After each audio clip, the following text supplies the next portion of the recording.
Iran యుద్ధ ప్రభావంతో ఏర్పడ్డ కమర్షియల్ గ్యాస్ కొరత కట్టెల వ్యాపారులకు కాసుల వర్షం కురిపిస్తోంది.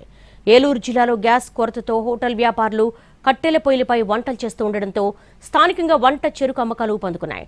ఒకసారిగా కట్టెల అమ్మకాలకు ఫుల్ డిమాండ్ పెరగడంతో వ్యాపారులు హర్షం వ్యక్తం చేస్తున్నారు.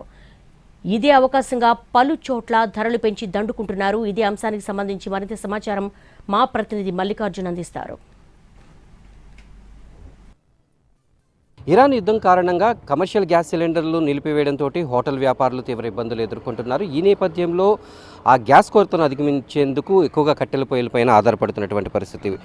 ఇప్పుడు మనం చూస్తున్నటువంటి పుల్లల అడతిలో నుంచి ఎక్కువగా పెద్ద ఎత్తుగా ఈ కట్టెలను తీసుకువెళ్ళి వాళ్ళు వంటలకు ఉపయోగిస్తున్నారు. రంజాన్ సీజన్ కావడంతో మరోవైపు హలీం తయారు చేయడానికి, అలాగే బిర్యానీల కోసం కూడా ఇప్పుడు గ్యాస్ కొరత ఏర్పడడం, రెగ్యులర్గా హోటల్స్ నిర్వహించేటటువంటి వారికి గ్యాస్ కొరత ఏర్పడడంతో ఎక్కువగా ఆ కట్టెల పొయ్యిల పైన ఆధారపడుతున్నారు. ఈ నేపథ్యంలో ఈ పుల్లల అడతీలు ఏవైతే ఉంటాయో వాటికి కొంత డిమాండ్ అనేది పెరిగింది. గతంలో కంటే కూడా ఇప్పుడు వ్యాపారులందరూ కూడా ఇక్కడికి రావడం, వాటిని పెద్ద మొత్తంలో 100 కేజీల నుంచి 500 కేజీల వరకు పుల్లల్ని కొనుక్కుంటూ వెళ్తూ ఉన్నటువంటి పరిస్థితి. అయితే ఈ గ్యాస్ ఇబ్బందులు ఎప్పటి వరకు కొనసాగుతాయో తెలియని పరిస్థితుల్లో వాళ్ళని వ్యాపారం వదులుకోలేక, అలాగే చాలా వరకు కూడా క్యాటరింగ్ సెంటర్లలో కూడా వచ్చినటువంటి ఆర్డర్లు ఏవైతే ఉన్నాయో వాటిని వదులుకోలేక ఈ పొయ్యిలపైన ఆధారపడి ఆ వంటలు పూర్తి చేస్తూ వ్యాపారం చేస్తున్నారు. ఈ నేపథ్యంలో వీటికి డిమాండ్ పెరిగింది. మనతో మాట్లాడేందుకు ఇక్కడ ఈ నిర్వాహకులు కూడా ఉన్నారు. సరే, ఏంటి ఈ మధ్యలో గ్యాస్ కొరతతోటి వ్యాపారం ఎంతవరకు పెరిగింది? కొంచెం పర్లేదు, బాగుందండి. ఎందుకంటే 10 మళ్ళు 5 మళ్ళు తీసుకెళ్ళేవాళ్ళు పలావా బిర్యానీ వండితే వాటర్లో కూడా 4-5 రోజుల నుంచి వచ్చేసి ఒక 30 మళ్ళు 40 మళ్ళు అలా ఒక రకాలను బట్టి వాళ్ళ తోచిన బట్టి తీసుకెళ్తున్నారు సార్. అదే హోటల్స్కి అన్నిటికీ అందుబాటులో ఇచ్చేంత వాటికి అన్నిటికి అంటే తీసుకెళ్తున్నారండి. ఒక 5-6 వారం నుంచి ఒకళ్ళు ఎక్కువ చాలామంది వస్తున్నారు. రోజుకి 4-3 వచ్చి తీసుకెళ్తున్నారు సార్. అంటే ఎలా ఉంది రేట్లు ఇప్పుడు ఎలా ఉన్నాయి? అంటే గతంతో పోలిస్తే ఇప్పుడు పెరిగినాయా తగ్గినాయా? ఒక 10 రూపాయలు 5 రూపాయలు 10 కేజీస్కి వచ్చి 5 రూపాయలు 10 రూపాయలు పెరిగినాయండి. పాత రేటు మీద కొత్త రేటు మీద. అందులో వాళ్ళు కూడా కొట్టేవాళ్ళు కూడా కొట్టుకుని రేటు పెంచారు. దాన్ని బట్టి లాభం వేసుకొని 5 రూపాయలు లాభం వేసుకొని అమ్ముతున్నాం సార్. గతంలో ఏ రకంగా ఉండేది ఈ పుల్లల వ్యాపారం? ఇప్పుడు ఈ గ్యాస్ కొరత వచ్చినప్పటి నుంచి ఎంతవరకు పెరిగింది? 10 కేజీలకి 10 రూపాయలు 15 రూపాయలు అలా పెరిగింది సార్. 10 కేజీ పుల్లకి వచ్చి 15 రూపాయలు 10 రూపాయలు పెరిగింది.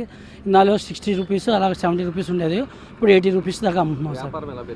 వ్యాపారం కొంచెం పర్లేదు. రోజుకు ఒక 500 కేజీలు 1000 కేజీలు అలాగే ఎక్స్ట్రా వెళ్తున్నాయండి. అంటే ఇంకా డిమాండ్ పెరుగుద్ది అనుకుంటున్నారా చూసిన పరిస్థితి బట్టి? ఇంకా అంటే మీరు అమ్మడానికి సరిపడే స్టాక్ అంతా ఉందా? అంటే ఇంకా వస్తున్నారు సార్, చాలా మంది వస్తున్నారు, అడిగి వెళ్తున్నారు, మళ్ళీ వస్తానన్నారు. వస్తే అమ్ముతామని ఉంది, స్టాక్ ఉందండి, ఉంది. అందులో మనకేంటంటే కొంచెం పుల్లలు కూడా ఏలూరు గుళ్ళకి కూడా సప్లై చేస్తూ ఉంటాం. వామం పుల్లలు ఉంటాయి, రాగి పుల్లలు 5 రకాల పుల్లలు ఉన్నాయి. ఆ గుళ్ళో బ్రాహ్మణ్స్ కూడా చాలామంది వస్తున్నారు అక్కడికి, అవి కూడా అమ్ముతున్నాం సార్. ఈ గ్యాస్ కొరత ఎలా వస్తుంది? మన పుల్లల డిమాండ్ ఇంత డిమాండ్ పెరుగుద్దని ఎప్పుడైనా అనుకున్నారు? మీరు వ్యాపారం మొదలుపెట్టి ఇటువంటి పరిస్థితి వచ్చిందా? ఇప్పుడు రాలేదు సార్.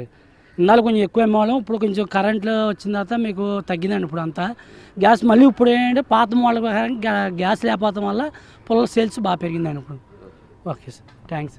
ఇది పరిస్థితి. అంటే అడతీల వద్ద గత వారం రోజుల నుంచి కూడా ఆ పుల్లల కొనుగోలు అయితే అమ్మకాలు అయితే పెరిగాయని చెప్తున్నారు. అదే సమయంలో వాటి రేటు కూడా కొంత పెరిగింది. అయితే ఇటువంటి పరిస్థితి, అంటే వ్యాపారం మొదలుపెట్టిన తర్వాత ఇటువంటి పరిస్థితులు ఎప్పుడు చూడలేదు. కానీ ఇప్పుడు గ్యాస్ కొరత ఏర్పడడంతో తిరిగి పాత రోజులు వచ్చాయనేటటువంటి ఆశాభావాన్ని ఇక్కడ అమ్మకం